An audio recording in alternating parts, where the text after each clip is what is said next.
Right, well, good afternoon, everybody, and welcome to the Cabinet meeting here on Tuesday, the 12th of July, 2022. I don't think you could find a warmer room in Grantham, so if anybody would like to remove their jackets, they are more than welcome to take their jackets off. I would also like to welcome especially the work experience students that are here with us today. So welcome to the Cabinet meeting. Hopefully you'll find some of what we're discussing interesting, and I know you've been meeting with some of our team, and I'm looking forward to seeing you all tomorrow. So in terms of the agenda, we've got quite a few items today, so we'll get cracking on. So we'll go to register of attendance and apologies for absence, please. Thank you, Leader. I received apologies for absence today from Councillors Nick Robbins and Rosemary Charlotte Bellew. All of the members of Cabinet are present as expected. Thank you very much. Therefore, moving on to the minutes of the previous meeting held on the 21st of June 2022. And we'll run through them on a page-to-page basis. If there's any clarifications or points of accuracy, so page 3, 4, 5, 6. I'm not noting any, so therefore can I have a proposer, please, for those minutes? Thank you, Councillor Reid, and a seconder, Councillor Whittington. And will all those please indicate those in favour? And that is unanimous. Thank you very much. Agenda item number 3 is the disclosure of interests, and this is the items for recommendation to, disclosure of interest. If you do have anything that you wish to disclose at any point during this meeting, then please do not hesitate to do so. Otherwise, the standing interests on your declaration forms obviously apply for this meeting.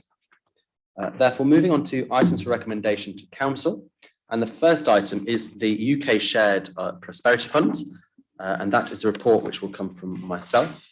And I think I'd firstly like to say I'm delighted that we've managed to get to this stage. I know it's an incredibly tight process that we've had to go through, and I would like to pay especially the tribute to the officers for the work that they have undertaken on this, at the immense speed that you've managed to do this.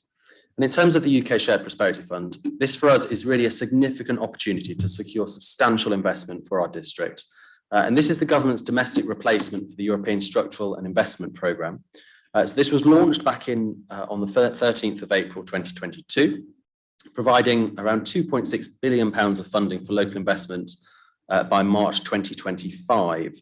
And the aim is to support the government's levelling up commitment through 3 investment priorities: communities in place, supporting local business, and people and skills, although there is a caveat that cannot be included in years 1 and 2 of this scheme. So funding has been allocated to all local authorities using a formula rather than a competition. And as South Cottingham District Council, we were awarded just under £3.9 million. And the payment will be received in 3 instalments starting from October of this year, covering the period up to March of 2025. And this means we can really accelerate and plan to build on those existing priorities contained within our corporate plan's vision to be the best district in which to live, work and visit. So we now need to submit a local investment plan to the government by the 1st of August, and that's in 14 business days' time. And that's against a immovable and compressed timeline. And this is where we really have pulled our finger out and really worked on this incredibly fast, because we have been under a tight deadline. Consultations included representatives from the business groups, from practitioners working across the district, community groups, elected members of this council, the town council, charter trustees, partners and stakeholders. And we'll also be doing a bit of further engagement work with our members of parliament as well to get their endorsement of the process that we've used so far. So while the UK SPF process appears less onerous than the EU funding, the complexity arises with the range and quantity of interventions which have come about it. And that's as a direct result of the consultation process, which was led by our Director of Growth and also our Head of Economic Development. So the consultation process has been running in parallel with the production of the report before you. So whilst illustrative interventions for inclusion are found at Appendix A in this report, it would be good just to share 12 of the most consistently identified challenges as follows. So the need for increased community cohesion, the lack of pride of place, pockets of deprivation, low adult physical activity, increased health pressures, cost of living increase, lower than average paid workforce, stagnant business rate, poor second-year survival rates of new business, lower employment rates, youth unemployment and skilled workforce out migration.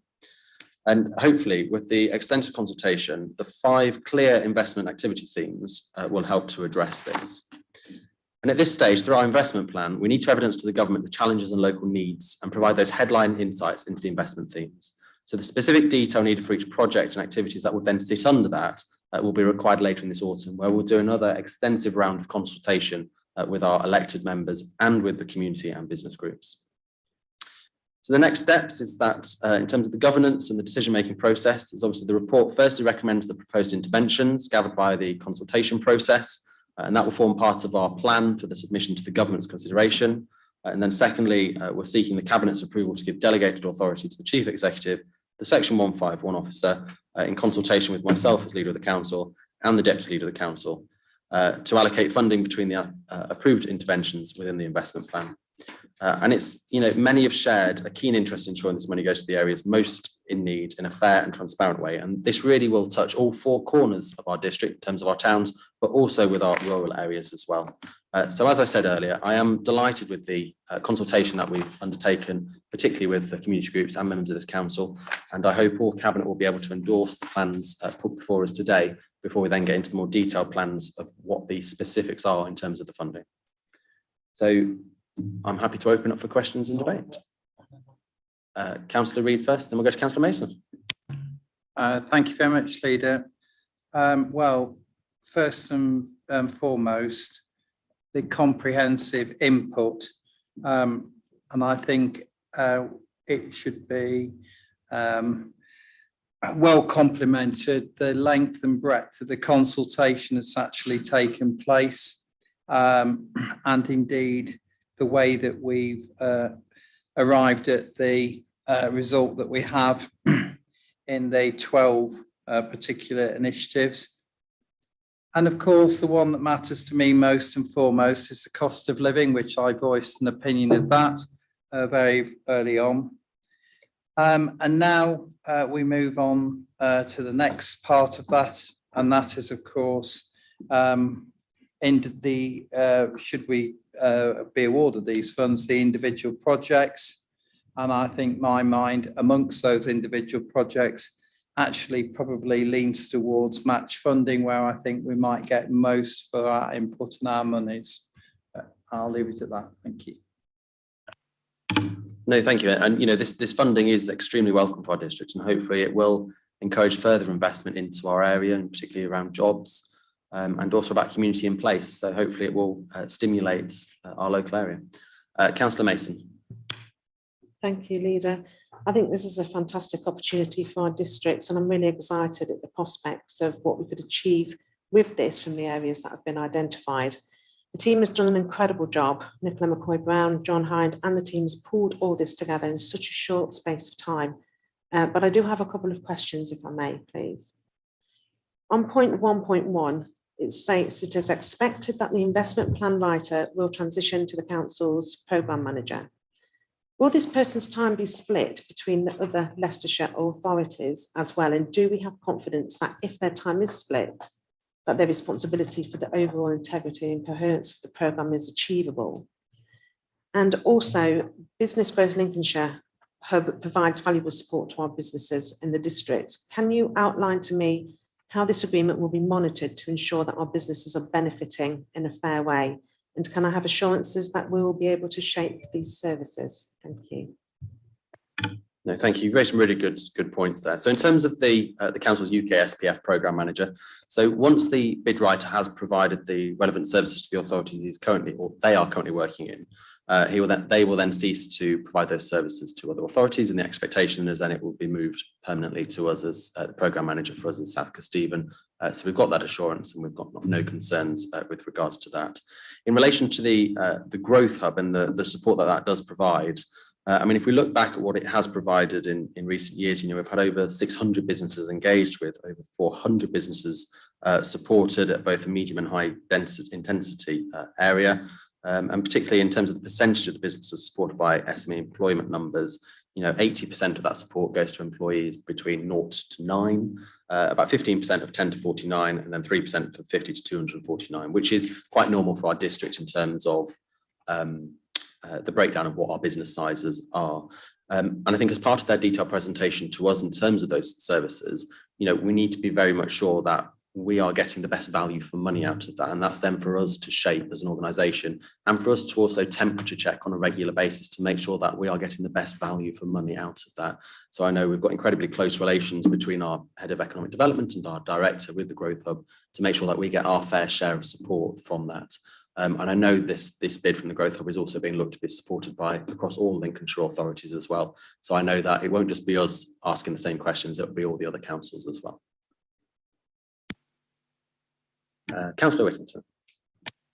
Yes, thank you very much indeed, Leader. I think like my fellow Kelly members, I really welcome this and the tremendous opportunity that it sort of provides for the district to start to do a lot of sort of work around community cohesion and levelling up and that sort of agenda. And I think I think the Councillor Reid made earlier in terms of match funding, I think is very important because we've been given nearly £3.9 million, but obviously if we could use that to leverage even more funding in terms of match funding from other organisations and bodies, we could actually increase the total amount potentially that's available for investment in the district. So I really welcome it and really want to thank the team in SK who've been putting all this together. And I think it's a great opportunity and obviously no problems in supporting this. Thank you. No, thank you, Councillor Whittington. I think it goes back to that same thing as match funding is encouraged massively, although it's not mandatory. Of course, it's got to be encouraged, because if we can get more return on investment from that initial pot of money from the government, then that will stretch further into our communities, which is only a positive thing. Councillor Reid. And the other thing it adds to, it actually adds a measure of control as to what happens to the monies that are matched as well. And it also leads to more engagement and involvement from local communities in terms of them getting that real buy-in by actually investing into these schemes and by actually stretching this money further.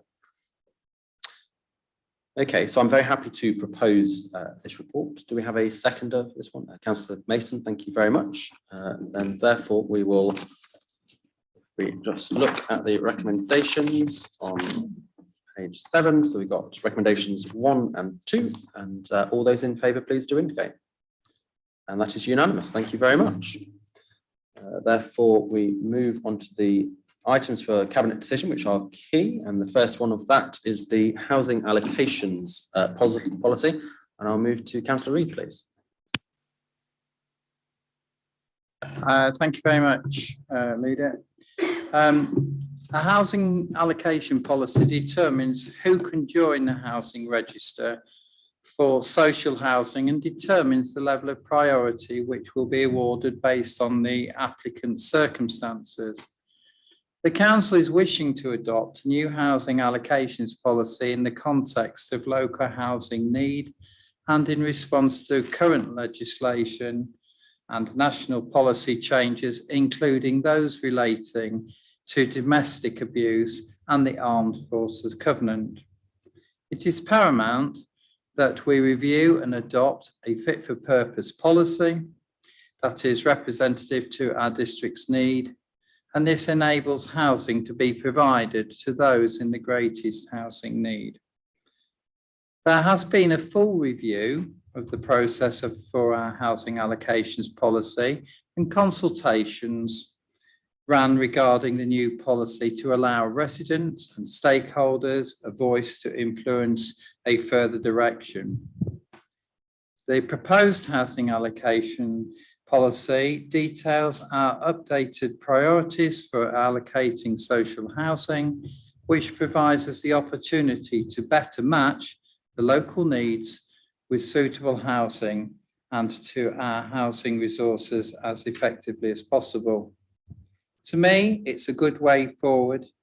It allows flexibility with our heavily demanded requirement to find our district people homes and a house. I therefore recommend the policy to my Cabinet members, and we have 3 recommendations which I won't actually read out at this moment, and I welcome any questions and debate on this very much forward-thinking policy that has, as aforementioned, had lots of consultation right across. And I'd like to use the opportunity to actually thanking people, particularly council members that have been involved in how we've arrived at bringing this here today. Thank you, Leader. Thank you, Councillor Reid. And I think just to add to those thanks is to you, but also to your senior officers in Andrew and Craig and his team in developing this. I know it's one of your key priorities as the Cabinet Member for Housing. And of course, in terms of our corporate plan, you know, our priorities are ensuring that housing that meets the needs of all residents. We know that social housing is part of a mix of the functioning housing offer to the residents of South Kesteven, alongside that owner occupation and the private rented accommodation as well. And the council is, of course, the strategic housing authority for the district. And so we have key responsibilities in the allocation of social housing. And I was, of course, delighted to be with you and a few of the team the other week in Stamford to see some of our new bungalows going online. And I know I do see one of the new tenants quite frequently at another meeting. And I know she's delighted with the accommodation that we have provided down in Stamford. And I'm very pleased with the report that we have before us today. And I know the immense amount of work it has taken us to get to this point. So thank you. Councillor Mason. Thank you. Thank you, Councillor Reid. It's really good to see that the armed forces, homeless and those fleeing domestic abuse are also covered within here.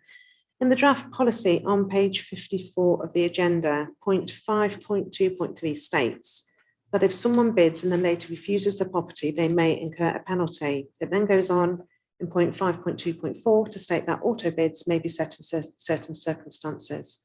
My question is, if the auto bid is refused, I presume there will not be any chance of a penalty as they haven't bid personally. The system has automatically bid for them.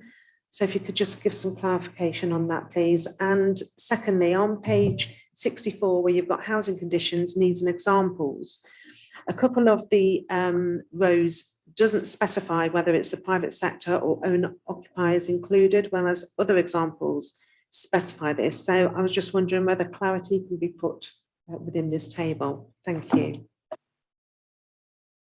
Thank you very much, Leader. Well, I think first and foremost, one has to say with any policy such as this, you do level best, but one size won't fit all. We can't rule out applying penalties for refusal of an auto bid allocation, and the applicants would still have a choice around this through their application. The applicant's needs would be taken into account as part of the auto bid. For example, they might require a ground floor wet room.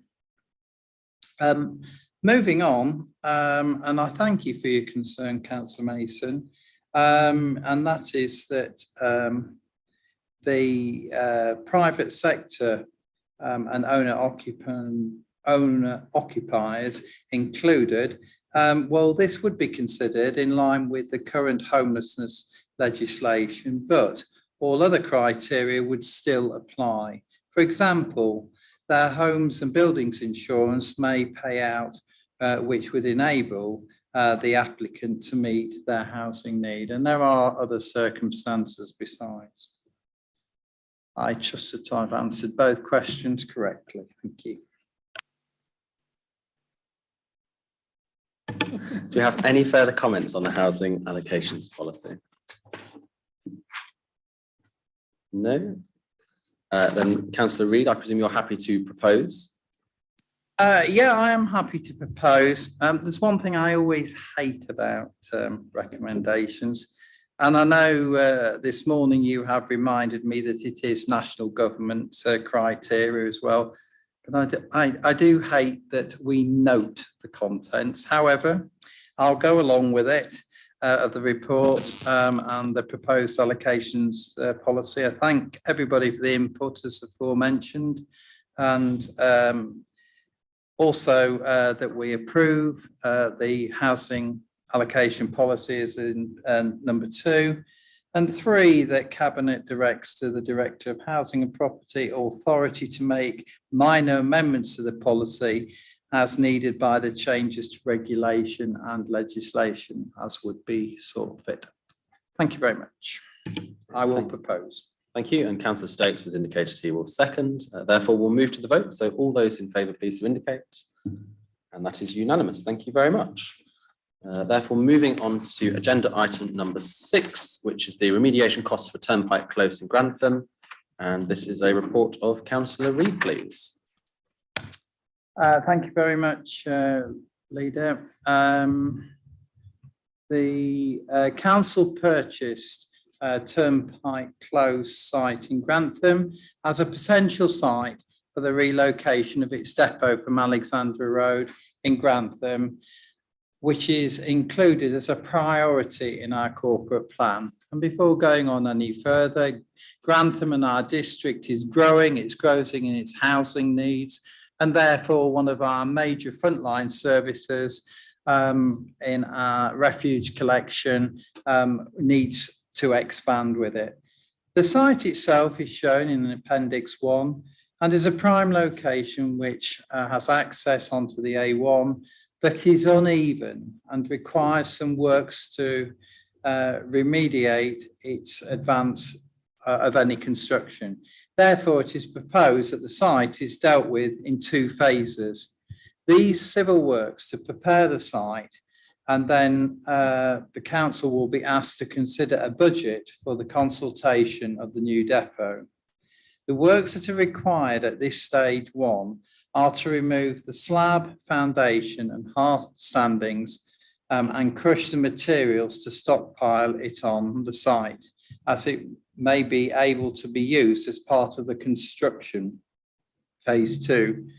These works can be done in advance and in isolation of Phase 2's works, and it means that the council does not incur the same level of costs as it would by including them in the main contract. Later, we are all aware of rising construction costs, and it would be adult and it would be prudent of us to get this work done.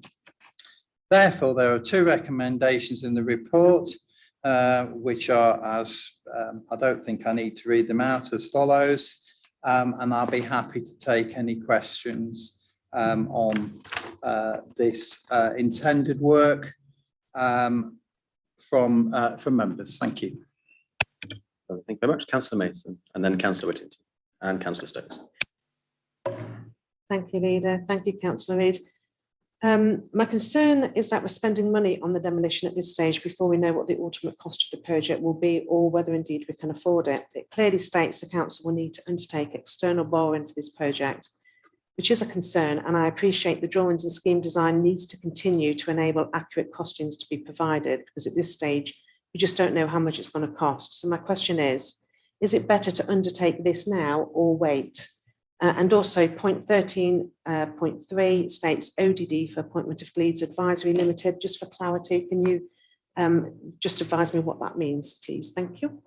Thank you very much, Leader. Well, first and foremost, I will never manage except to be in second place to my colleague, Councillor Linda Wootton, who detests acronyms far more than I ever do, but I also am not very good at crosswords or acronyms. However, ODD actually means the officer delegated decision, would you believe? So there we go.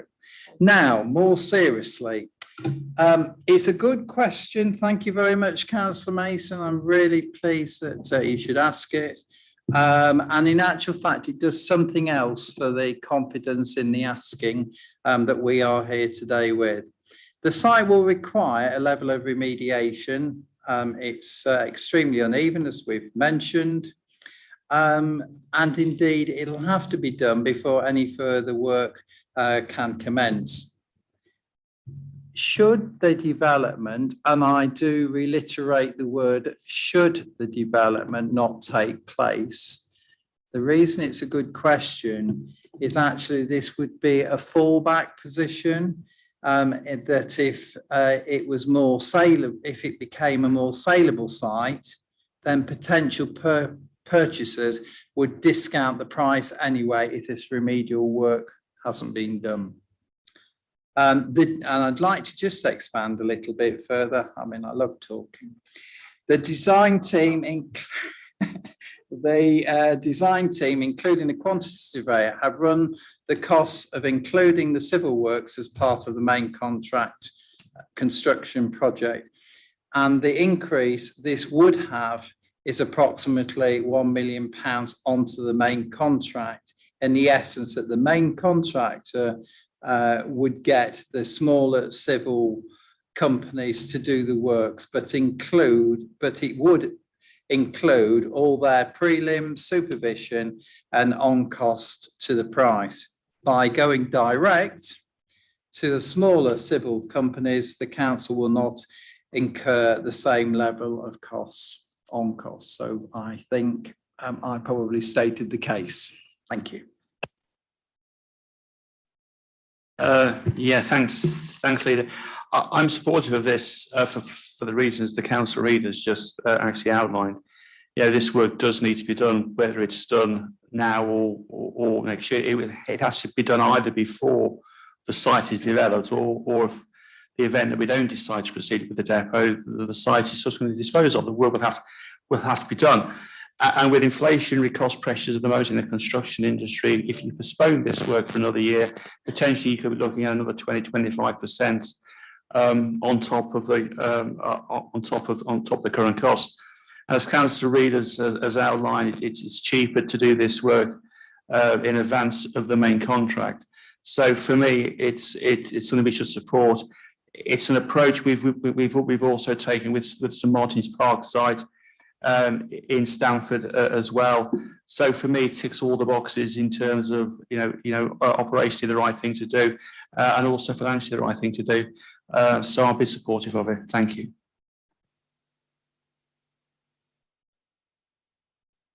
Okay, so I'd like to therefore propose one that the Cabinet. Sorry, it was just if you wanted to come back on Councillor Whittle, we've got Councillor Stokes who'd also like to ask you a question. I've been in We'll trouble come back with to you. Councillor Stokes already once today. No, I've nothing to come back on that one. Well, no, I was going to fully support you on this, Councillor Reid. So you'll be pleased to know now. I think this is a sensible approach to the starting of the construction of that site. Councillor Whittington and Councillor Reid have covered most of the points, and I do believe that this is the way forward, and I'm fully supportive. So I'll come in just before Councillor Reid. No, I am, I'm delighted to see this item on the agenda, and particularly in terms of progressing the works on Turnpike Close. As we all know, this is one of our key projects for us as a district in terms of creating that future depot space, but also about creating the opportunity for light industrial units on that space as well. And not only that, but this will also then release a town centre site for regeneration in Grantham, which has a real benefit moving forwards for this town. So I am very pleased with the work that we've come to so far, and I'm delighted that we did acquire the site when we did, because it really is putting that sustainability into the future for us as a council. So Councillor Reid, would you like to Thank you very much. That gives me the opportunity of a timely reminder, Leader, and that is that when we purchase the site, we are going to use it for our primary needs. We did also identify that if the whole site wasn't needed, we would have assets options to deliberate in the future should we not be using the whole site. So it is in fact a very good investment. And I'd actually like to pay tribute to the work that my previous cabinet member, when he was a councillor, Dr. Peter Mosley, he did actually work on this project as well. It's the right decision. So enough ado. So number one, Leader. So the Cabinet approves an additional budget, please, of an allocation of 150,000 for the remediation of the council asset at Turnpike Close, Grantham. This allocation is to be funded from the local priorities reserve. And two, approve the remediation of the site and delegates the authority to the Chief Executive and the S151 officer in consultation with the Cabinet Member for Housing and Property, should have put a tie on, in order to confirm the appointment of the contractor to undertake the works within the budget envelope of £245,000. So therefore, happy to propose, and I look for a seconder and support. Thank you. I understand Councillor Stokes is happy to second that. Therefore, moving to the votes. Will all those please indicate in favour? And that is unanimous. Thank you very much. Therefore, moving on to agenda item number 7, which is the policy for the provision of litter bins. And we will go to Councillor Whittington, please.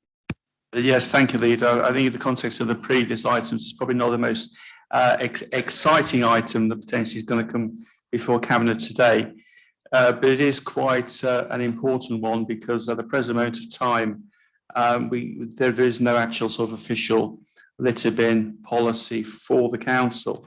And it probably has led to a number of anomalies in the way some litter bins have been allocated around the district and the relationship and the basis of the allocation between town centres and villages and residential areas. So I think it's important that we do move forward and we do actually have a policy in place. And if you sort of look through the policy, there's a little bit of a background on page 127. The real meat of it is probably on page 128, where we actually list out all the criteria in terms of site selection and those factors that will be taken into account when deciding where to provide litter bins.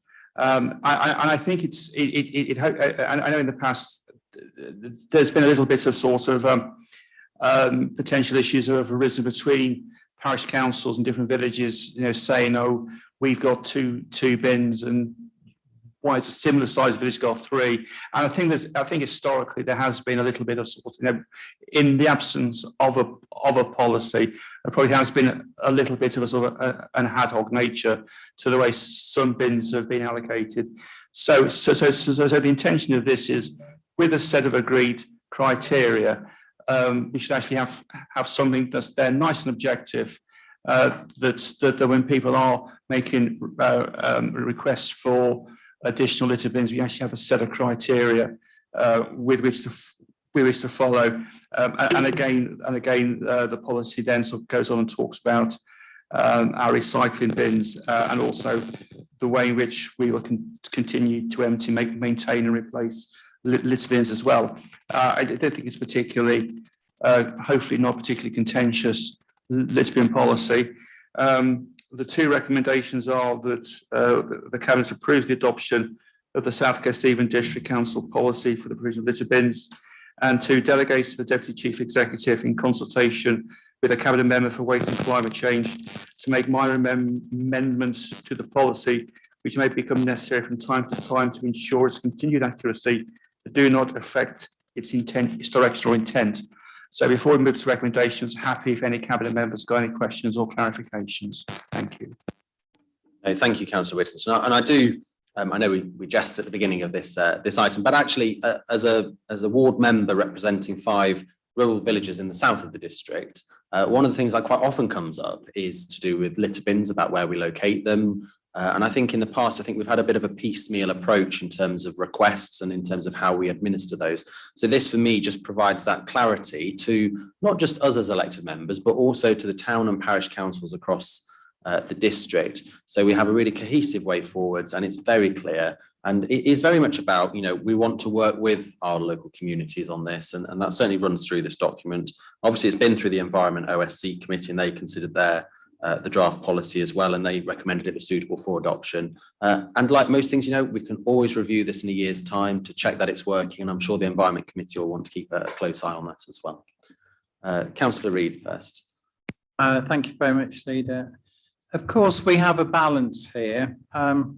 Like your good self with your representations, I represent apparently the 4th largest village in Lincolnshire within my ward, being Thirlby, and it is a matter for each individual parish in what is provided by the district authority, and also the partnership of what actually our local village communities actually want. And of course, where additional facilities are concerned, they have a mechanism to actually pay for those through their precept. And I wouldn't want it to be misconstrued that the district council was looking to pick up a larger activity.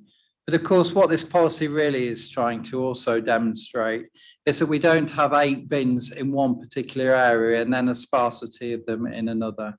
And indeed look for transparency on the way forward. And it's good to hear, like with everything else, that, you know, just as you say, we can come back in a year's time and look for further tweaks and adjustments. So I'll be looking to support the policy. Thank you very much. Yeah, thanks, Leader, and thank you very much, Councillor. Obviously, as you say, this will not have any impact upon those parish councils or town councils who may decide that in their particular area they want extra litter bin provision and provide for it themselves out of their own precepts. At the moment, in terms of collection, we SK, you know, if parish councils do have additional bins, we will collect the waste, once it's been emptied from the bins as part of our regular collection runs, and we will carry on doing that. But as the leader said, it's a new policy, so the intention certainly is, let's see where we are this time next year, and then possibly have a review into seeing how it's worked. There may be a few tweaks that need to be made, and actually the recommendation would actually allow that to happen. Obviously, if there was going to be any fundamental change to it, I would bring it back. Thank you. No, thank you very much. So, Councillor Reid, are you happy to second this report? Thank you very much, Leader. It would be my honour. Thank you very much. Therefore, I've got no more comments on this. Then all those in favour, please do indicate. Wonderful, and that is unanimous. Therefore, moving on to agenda item number 8, which is the Grantham High Street Heritage Action Zone scheme. So many of you will know the National High Street Heritage Action Zone programme, or HAS as we know it, is a grant-giving scheme that aims to breathe new life into high streets across England, fueling economic, social and cultural recovery for future generations to enjoy. And we were very privileged as South Kesteven District Council to be awarded more than £1.2 million from Historic England to help support a 4-year scheme. And this will see some of the most important historic shopfronts and buildings built before 1939, located on the Westgate, Marketplace and High Street in Grantham, being repaired, restored and reinstated of those lost architectural features. So Historic England are contributing £886,540, and as a council we are matching that with £375,660 over the 4-year programme. And that stretches from May 2020 to March 24. And activities include the capital improvements to historic buildings within Grantham Town Centre, community engagement activities and also cultural events. And the subject of this report is Westgate Hall. And this consists of a complex heritage building and procurement exercise. And Westgate Hall is of a very different scale and appearance to the surrounding buildings. Indeed, on a personal note, I've always wondered how the town itself or even the district don't actually own this building. And it is an incredibly important building on Westgate, one that I am a particular fan of it, both architecturally, but also if you look at the building, it does also have the Grantham Town shields ingrained in its stonework as well. And as such, this building is immediately noticeable from both Westgate and the Marketplace, and its current condition and vacancy have a disproportionately negative impact on the surrounding area. And without action, this will weaken the impact of other investment being made in the area, both through the HAS scheme, but also through the Future High Street Fund schemes. And Historic England funded a condition survey and options appraisal for this building, which identified the work required to bring Westgate Hall back into a usable shell condition. And the report indicated that bringing this grade 2 listed Westgate Hall back into a usable condition would cost in the region of just less than £500,000. And even though the proposed decision is a recommendation to Historic England, it is considered good governance to take it through us as a cabinet as a key decision, due to it being a single grant allocation of significant value, which exceeds the council's threshold in terms of its financial regulations. And if approved, the funding will support works to Westgate Hall up to the shell condition, and costs incurred beyond this relating to fit-out works will then be funded by the private tenant. It's estimated that these fit-out works will then represent an additional £200,000 to £250,000 of private sector investment into that building. The total private sector investment leveraged by the project will be in the region of up to £350,000, which is more than double the target for public sector investment in the HAS scheme. It is currently necessary to maintain the commercial confidentiality of the proposed operator until the grant is formally approved by the Historic England and the grant contract is signed. The proposed operator, however, stated as part of the application process that when operational, this business will create 30 new jobs and a destination within Grantham, which will diversify the current offer, particularly in that area. The funding allocated to the HAS must be spent by March 2023, and considering the nature of the project and procurement with specialist providers, which needs to take place, any delay adds complications in meeting this deadline. Therefore, it is proposed that the Cabinet recommend to Historic England an allocation of £300,000 from the High Street Heritage Action Zone programme to restore Westgate Hall and bring it back into use. And as you'll see on the report on page 137, it has just the one recommendation. I'm very happy to open to questions and discussion. Councillor Mason. Thank you, Leader. Thank you for that report. Just a couple of points, please, and questions. 7.2 states that providing processes are adhered to, the council will be able to claim Heritage England contribution of 60% of the grant paid. What happens if the processes are not adhered to? And who will be monitoring these processes to ensure that they're adhered to? Another question, is the council at risk financially at all? Can you tell me why Westgate Hall in particular has been put forward for this funding by Heritage England?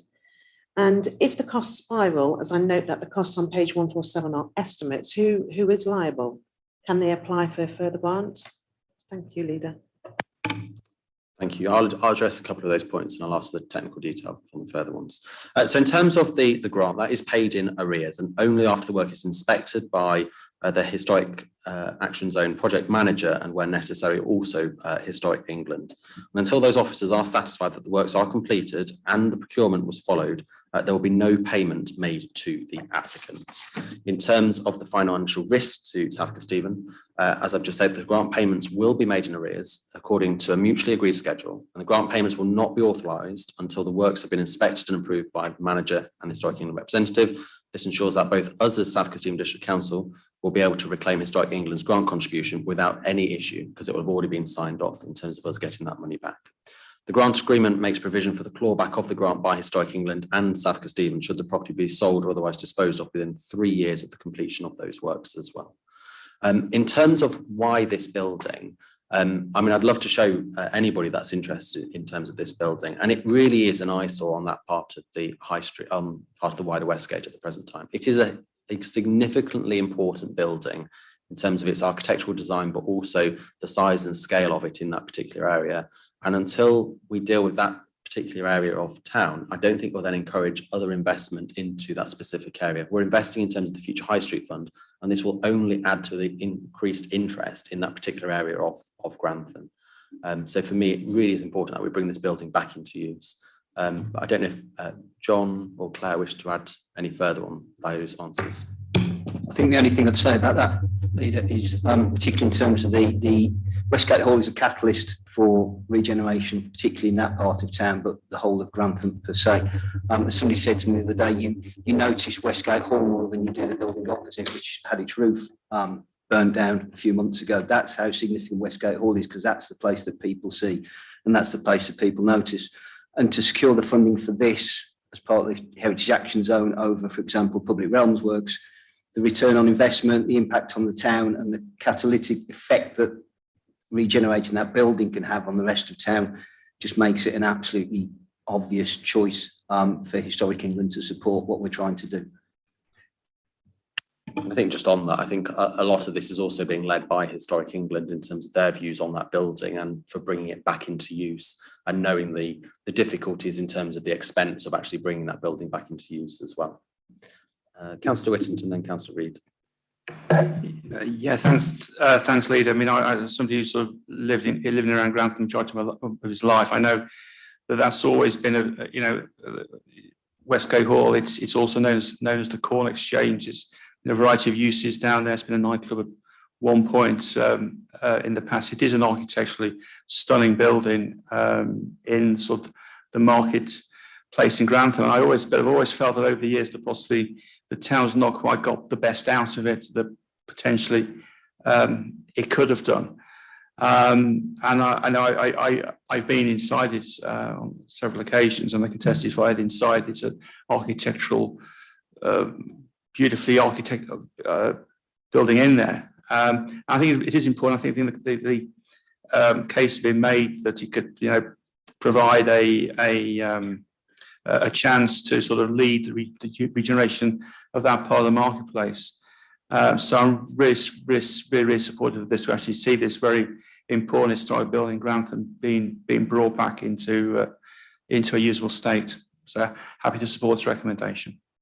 No, thank you. Just to expand from your views there, I mean, I've been in the building a few times now, and it is in a very poor state at the present time. But you walk into the main hall area, it's got a stunning vaulted ceiling. It's got the glass skylights, which when they're uncovered, it will just steam in the light into that area. And I think the proposed operator, whilst we can't mention them in this meeting, will certainly improve the footfall into that area. And I know previous conversations I've had with the business owners about, potentially some business working space as well. On some of the upper floors as well, to really get the best use out of that building. Councillor Reid. Thank you very much, Leader. Well, first and foremost, I suppose I'd also like to share with Cabinet, I'm sure they all agree, am our grateful thanks to Historic England for actually supporting this, which can become, again, a much loved building.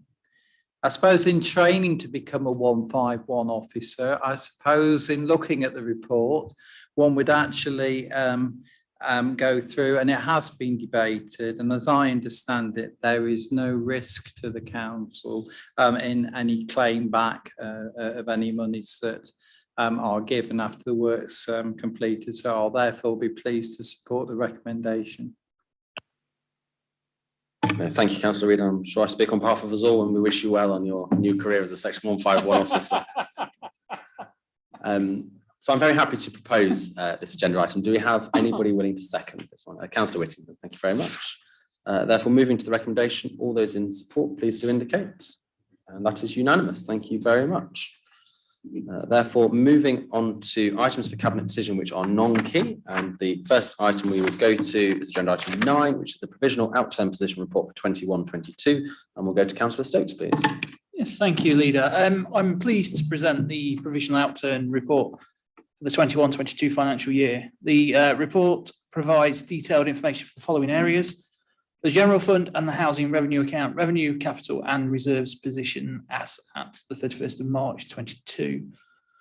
The report was presented to FEDCO on the 27th of June, and the committee were thorough in their review of the report and have recommended the report to both Cabinet to approve the budget carry forwards detailed at Appendix D and H, and to recommend to Governance and Audit the reserve movements. The backdrop to 21-22 has been one of continual uncertainty, with the start of the year having further social restrictions, further income losses in key areas, car parking markets and art centres, and additional cost pressures. During the year, members have been fully kept up to date with the financial position and outlook through a series of budget monitoring reports. Overall, the outturn report is favourable, and there is not a deficit on the general fund revenue account. The COVID reserve, which was established to protect the council's finances from unexpected costs, can now be closed down, and it is recommended that the balance be redistributed to other reserves to bolster balances for the future. Cabinet members will note the proposal to create an inflation reserve in order to provide financial resilience to inflationary pressures, utility price increases and fuel increases.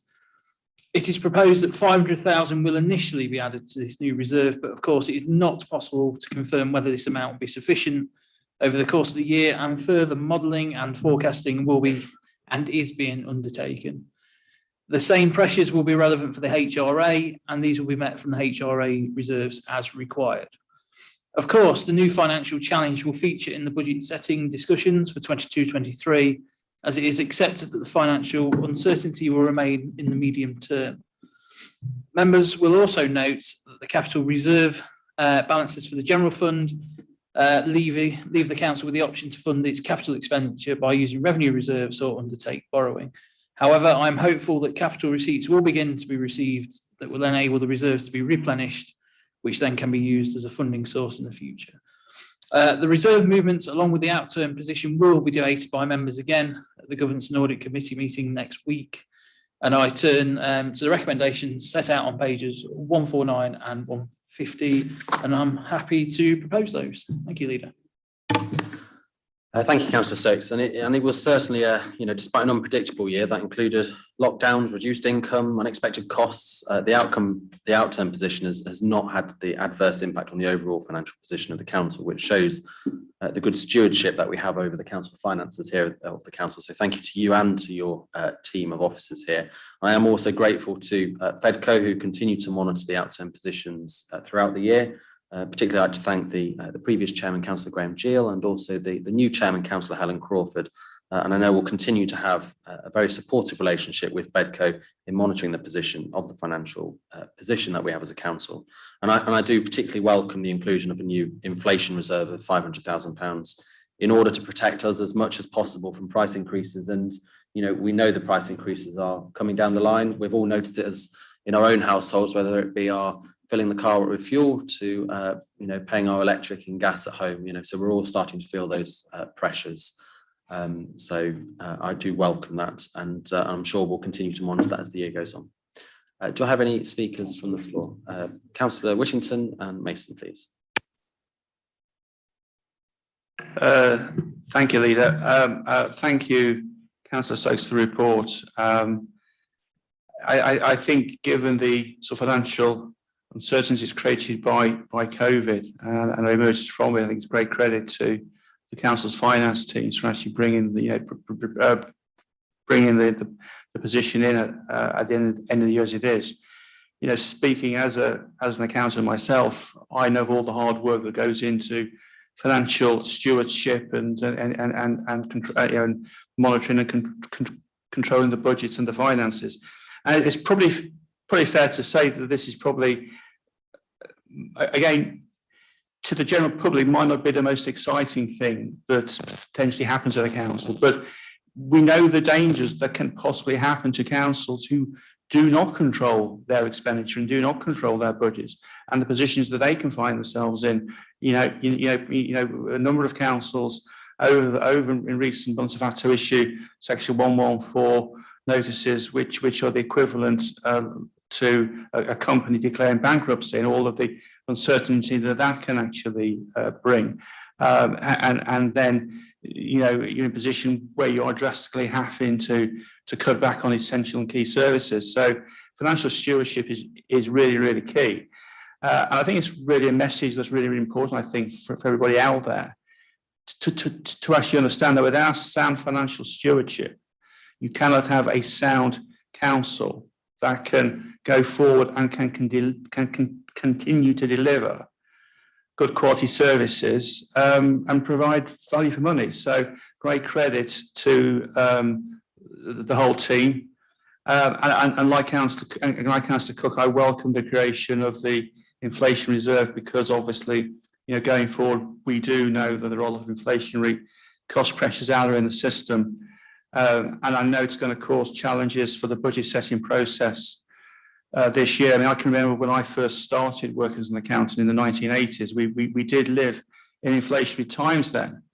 And the challenges that the accountants faced back then, each year trying to set budgets year on year. And I think we've, the last 20 years, we've had relatively low levels of inflation. And in many respects, I hope, I think a lot of younger accountants may very well find the challenge now of actually dealing with how you start budgeting in inflationary times. So really happy to support this report.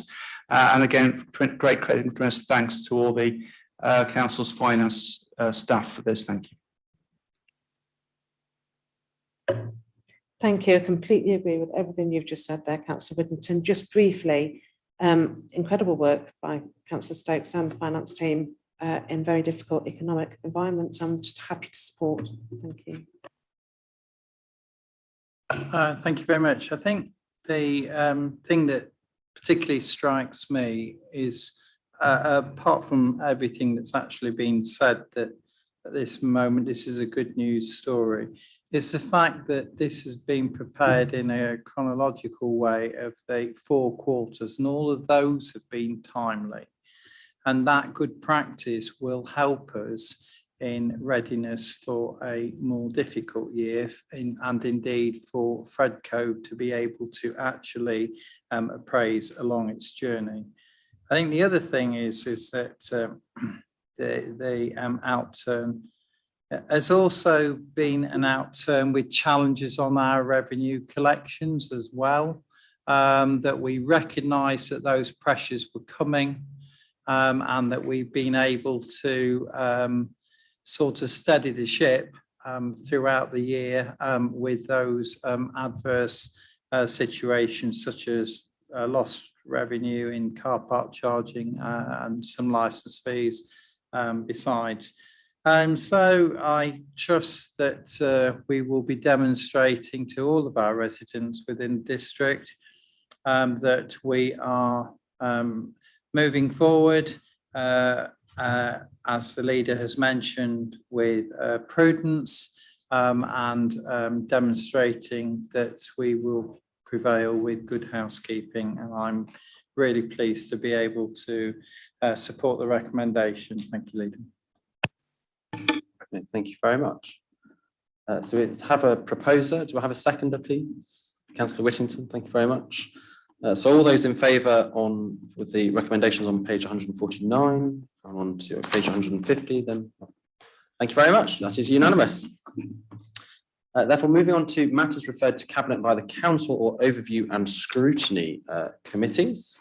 And we do have one, which is the recommendation, which is the briefing, which is the Hackney Carriage and Private Hire Licensing Policy Vehicle Age Requirement. And I'm going to go to Councillor Stokes to read a statement from the chair of that committee initially. Thank you. Yes, thank you, Leader. Unfortunately, the chairman's got COVID, so he's not able to attend. She has written that we've recently had 2 presentations at the Environment OSC, really changing the age when a vehicle can be first registered as a taxi. The current updated policy to this from no older than 7 years to no older than 5 years old, under the concern of emissions and climate change, as seen in the policy at 2.44 and 2.45. This decision was made after workshops and discussions.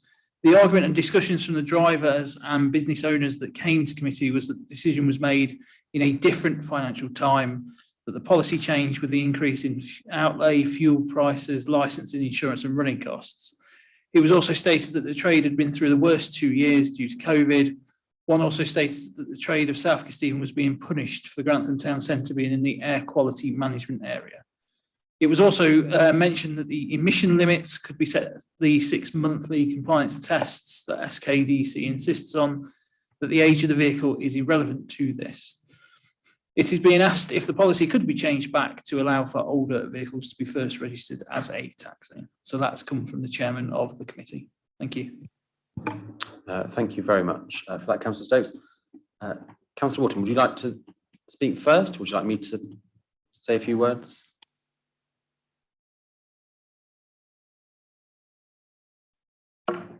Thank you, Leader. This report has arisen following a recommendation from the Environment Overview and Scrutiny Committee at their meeting on the 10th of May 2022. The committee recommended that Cabinet urgently reviews the vehicle age at first registration aspect of the Council's taxi and private hire vehicle licensing policy, paying special regard to the vehicle age 5-year rule. The Council's current policy was adopted on the 1st of April 2021, with the change to the policy relating to the vehicle age taking effect from the 1st of October 2021. This delay was intended to allow time for the licensed taxi trade to plan for the change. The process for adoption of the policy is detailed in paragraph 1.5 of the report. The current policy requires vehicles to be a maximum of 5 years old when first licensed. This was reduced from 7 years in the previous policy. The license can continue to be renewed until the vehicle reaches the age of 10 years or 12 years in the case of disabled access and low zero emission vehicles. The Department for Transport recently undertook a consultation on the revised draft taxi and private hire vehicle licensing best practice guidance for licensed authorities in England. The guidance is not statutory, but is intended to promote best practice. The consultation closed on the 20th of June, 2022. The date for publishing, I beg your pardon, the date for publishing of the response is currently unknown.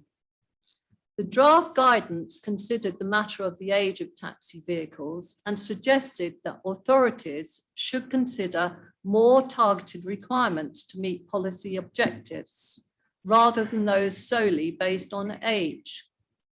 The South Kesteven policy seeks to promote the protection of the public and the environment, the safety of drivers, access to an efficient and effective public transport service, and a professional and respected trade. Licensing authorities may attach to the grant of a license of a hackney carriage or private hire vehicles such conditions as they may consider reasonably necessary to achieve these objectives. For reference, the report details the age policies for neighbouring councils at Table 1. Members will also note that there has been a general decline in licensed vehicles across England, largely as a result of the COVID-19 pandemic. Once the results of the Department for Transport consultations are published and the final best practice guidance is released, it would be normal practice for the Council to review its policy in light of the new guidance. As the response to the consultation is yet to be published, should the Cabinet decide to amend the age-related criteria at this time, it is possible that the decision may be contrary to the outcome of the consultation and need to be reviewed or changed again shortly afterwards. This could result in confusion and uncertainty for the trade. In view of this, I would propose that there is no change made to the current policy and it is reviewed after the DFT publishes its response so that the final best practice guidance can be fully considered. The Cabinet is therefore asked to consider the recommendation of the Environment Overview and Scrutiny Committee. Now, Leader, as I have the floor, as a councillor and portfolio holder, I take my role seriously and I carry out my role without fear or favour, and I treat everyone with respect. During this process, I've been accused of lying and falsehoods, and certain taxi media have encouraged rubbishing my name online. Leader, I can assure you I have remained professional at all times, and I will not be intimidated, I will not be bullied, and I am not a liar. Thank you, Leader. No, thank you, Councillor Wotton, for that. And I think I speak on behalf of all of us when I say there was absolutely no doubt to your honesty and integrity in the role that you undertake as a councillor for both South Kesteven and Lincolnshire. And know that has always been the case, irrespective of whether you're a councillor. And I'm incredibly sorry in some respects that you have been treated in such a way by people outside of this council. You know, we all undertake the role to become a councillor to do better for our area and to improve what we want to see as a better society. And I'm only sorry that you've been dragged into this, and it is incredibly sad. And your reputation here is untarnished, as you would expect. You have always done the best for this council and for your residents, and we thank you for your service to our residents. And I would like to thank the Environment Overview and Scrutiny Committee for reviewing this and looking into it. But I do agree with the recommendation from Councillor Wotton. And I'd like to say further that, of course, I think actually what would be quite wise is either myself or the appropriate cabinet member to write to the government minister responsible to ask when this best practice is going to be released. And I would propose that we review this within 3 months' time, and then we seek to adopt the best practice that the government is proposing. But for the present time, we stick with the policy that is already agreed. Do I have consensus amongst that? Okay, Councillor Whittington. So I'm happy to propose that as a recommendation if you're happy to second that, Councillor Wood. I'm happy to second that, and thank you for your kind words, Leader. Yeah, thank you. I was just going to support your comments you made. I mean, like yourself, I was at the LGA conference a couple of weeks ago, and one of the central themes there was the launch of the Debate Not Hate LGA policy, which I think highlighted the fact that unfortunately a large number of councillors and other people in public life have quite often been subject to an awful lot of sort of behaviours that are really unacceptable. Having their reputations traduced and being bullied and whatever. We don't come into these sort of offices and public life to have our reputations torn to shreds. We come in here to serve the public without fear or favour. So I completely support the comments you've made. It's really important as a council that we make it absolutely crystal clear that any form of bullying, whether to any of our officers or members, is completely unacceptable. Thank you. No, thank you, and I share that. And I did have a conversation with the local government association officers that were on the Debate Not Hate stand, and I know some of us here have sadly been part of threats to us. I think you all know I've had, in the time that I've been a councillor, I've had death threats, I've had stab threats, and it's sadly, I wouldn't say it's one of those things you get used to, but it certainly makes you much more aware. And we should never be intimidated. We should always have the confidence to be able to speak our minds. We should always be able to debate. So it is incredibly sad when people are intimidated. And sometimes, and I will say this, I would say perhaps sometimes the media don't help us either in terms of how they try to divide us as perhaps as a country, but also as a council. Because actually, although we might have different views in this chamber in terms of how things should be done, ultimately we're all elected for the same purpose, which is to improve the area that we represent. And sometimes just because those views might be different doesn't mean either side are wrong. Councillor Reid. Thank you very much.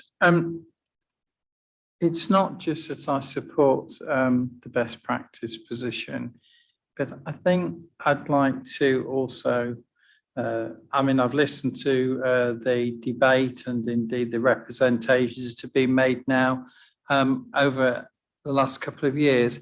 There's nothing to stop us, say, 3 months down the line and actually looking at this again. It's not that we're not wanting not to hear. We're just saying at the moment that we'll wait for the guidance that's coming out, and I'll be supporting the decision that collectively we've made. Well, obviously it's been proposed and seconded. So all those in favour, please, with the recommendation. And that is unanimous. Thank you very much. Therefore, moving on to item number 11, which is the grounds maintenance options appraisal. And I'll go to Councillor Stokes first. Yeah, I'd just like to mention that as Environment SK is mentioned in here, just mention that I'm the chairman of that limited company. Sure, thank you very much for that declaration. Therefore, I will move to Councillor Whittington, please, to present the report. Yes, thank you, Leader. Yes, the context of this report is as the report says, since March 2019, the Council's grounds maintenance services have been provided by Environment SK, which is a wholly owned council company. It was slightly in terms of the distribution of the areas we maintain. Only 3% is contained within the urban areas of the district, with 97% out in rural locations. In addition to a whole variety of grassed areas, we also are responsible for maintaining 21 closed churchyards. We also, the 3 parks in Grantham Cemetery, and the maintenance of sports fields across the district. Total amount of land is about 1.5 million square metres, which, to give a bit of context, is the equivalent of about 220 full-size football pitches. That gives people some kind of view, if you can view it in those terms. Current cost is just over £1 million, and it's split 428,000 to the HRA and 588 to the general fund. The report then goes on to sort of identify, within both the HRA and the general fund, those areas and those particular services that are provided. We're here because it became apparent during the carrying out this contract that there were quite a lot of areas, potentially grassed areas, that potentially our service specification was probably a little bit out of date on. Obviously, in terms of 1.5 million square meters, it equates to over 2,600 sites across SK that we're responsible for. Specification review was undertaken. All of these areas, all these 2,627 sites that the council maintains, have now been visited by council officers.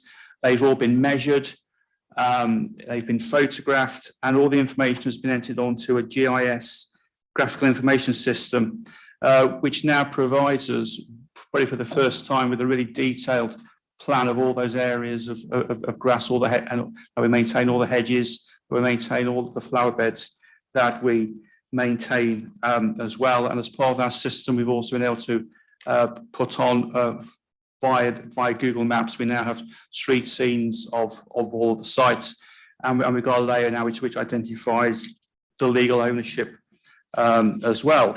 So now we've got this sort of new service specification.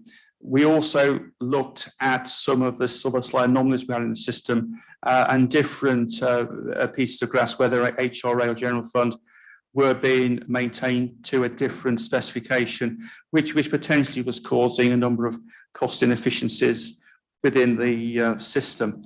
So going forward, it's probably is a good time now we've got this new service specification in place to actually look at the provision of the service and what is going to be the preferred provider model. So we've got three future options which are detailed on page 209 under 1.22. The first option of which is to retain the services of ESK. And at the present moment of time, ESK are currently assessing the costs of providing the service using the new specification that has been provided to them, and they've been invited to submit a bid alongside the other market providers. The second option is to access the grounds maintenance supply market. So again, the last time this contract was out in the private sector was in 2009 when it came into ESK, when it's with Glendale. So the proposal is to, on the basis of the new specification, to see if an external provider could provide level of financial savings and service efficiencies that would be beneficial to the council. So as part of this, with support from some of our procurement colleagues in the council, officers have been exploring options to test the market using the ESPO, which is the Eastern Shires Purchasing Organisation Grounds Maintenance Service Framework. In effect, we'll be advertising for the private sector to make bids against the new service specification. And in terms of the market out there, it's a fairly vibrant market. There are 13 contractors on the framework. So hopefully, if a number of those bid, we should get a good range of costs and bids coming in. And the third option, which would be to insource the service, again on the basis of the new specification. Again, that costly work would be undertaken by ESK on behalf of SKDC. This potentially would attract some additional costs because if that did become the preferred option, there would be extra on costs that would be incurred by SKDC, mainly around pension liabilities. But there's also an option, if we do insource, that potentially we might be able to integrate the grounds maintenance service with some of our other service structures, such as our street cleaning team and our big clean team, so there may be some operational savings, financial savings there to be made. So at the moment, I think all we're asking for is for the Cabinet to approve this options appraisal going forward. At the moment, there is no preferred option. It's really to kind of see what comes out from the fully detailed options appraisal. And once we start to see all these costs coming back in, I'd like to see as well what potential financial risks there are, potential service and operational risks there are going forward. So this will be coming back at some point once we are at a situation where we've actually got a preferred option going forward. So all I would like, and I think just to go back to the recommendations are number one, to approve the commencement of a procurement process in order to see proposals from providers of the grounds maintenance service to assess the future delivery options, and two, to approve the commencement of a full appraisal of alternative delivery models of the grounds maintenance service in order that a final option can be presented to Cabinet that delivers the right quality for the best value to the council and its housing tenants. I'm happy to answer any questions on that. Thank you, Leader. Thank you, Leader. Do you know, at this point today, with the heat conditions and whatever, I suppose I have a further sympathy for those expectant mothers in maternity, to be honest. They have breathing exercises and now there's heat on top. And sitting here, I perhaps find similar conditions are beginning to waft over me sat here. However, more to the point and getting back to the subject, I think what I'd like to actually seriously say is the fact that the three options that we're looking for the way forward and the way that we deliver our grounds maintenance services is certainly here and concisely put. But to actually look for integrated benefits from other in-house services that we need to deliver looks also to be an initiative and possibly an alternative way forward. So therefore, I'd like to thank all the people involved in that, in actually putting this paper together and at this point in supporting it. Thank you. Thank you very much indeed, Councillor Reid. I mean, all of the work has been done by the officers. I'm just here sort of presenting the results of all of their hard work, and I know they'll be really appreciative of the comments you've made. I mean, we had a team of six people. Then they did this largely on a voluntary basis, just went out all across the district, you know, measuring, you know, over 2,500 areas of grass. It's a tremendous piece of work. And of course, going forward, now we've actually done this piece of work. The intention of the plan going forward is that now all the hard work's been done, we will be maintaining this and updating it on an ongoing basis. So as potentially we may acquire new areas that we need to maintain, or alternatively, if in the future some areas become the responsibility of other people, we'll be able to maintain the database accordingly. But where we are now compared to where we were 6 to 9 months ago, it's a tremendous leap forward, and I'm really appreciative of all the hard work that all of the officers have made. As I say, I'm only here presenting the results of all their hard work. Thank you. No, thank you, Councillor Whittington, to you, your officers, and also the committee as well for the discussion and debate that they had on this item. And I think the way we're going forwards is absolutely the right way, because obviously we're going to go out and have a comprehensive options appraisal in terms of the options before us. And it's only disappointing that two of the independent members actually voted against going out for a comprehensive options appraisal, which, you know, seems to me the most common sense and the best way forwards. So we really get a full understanding of all the options and all the costings to us. I won't use Councillor Reid's analogy for hospitals, although I would probably say at least an architect in a hospital would design a building with windows that open, whereas these ones do not. So we do have the recommendations before us on page 205. I think Councillor Whittington, you proposed, and in terms of a seconder, do we have a seconder? Councillor Reid, thank you very much. So all those in favour of these recommendations, please indicate, and that is unanimous. Thank you. Therefore, moving on to items for information, and the first item is are the key and non-key decisions taken under the delegated powers, starting on page 217. Now, these are just for noting in terms of these decisions. So obviously the first one was the lease renewal of the former museum on 28 Broad Street, Stamford. The second one was the grant of the lease on Harrowby Lane, Grantham. Third one was the Aveland History Group in terms of funding. Fourth one is the land transfer to Stamford Town Council. And the final one is the Recreation Ground Road in Stamford as well. Are there any points that anybody wanted to raise on these? No? Then we'll take those as noted. Thank you very much. Therefore, moving on to agenda item number 13, which is the Cabinet Forward Plan for the period of the 4th of July to I presume that means the 4th of July to the 3rd of July 2023. I do apologise for that. Do we have any comments, amendments or clarifications on this? Councillor Reid. Thank you very much, Leader. Well, the last time we had a cabinet meeting, I remember I had 7 items on the agenda for today. And owing to the busyness and the agendas, I've only ended up with 2/3 if I was lucky. I see on the forward plan that some of them are going to be delivered at the next cabinet meeting, and the director and I would like to hold you to account that they will be able to be heard at the next meeting, please.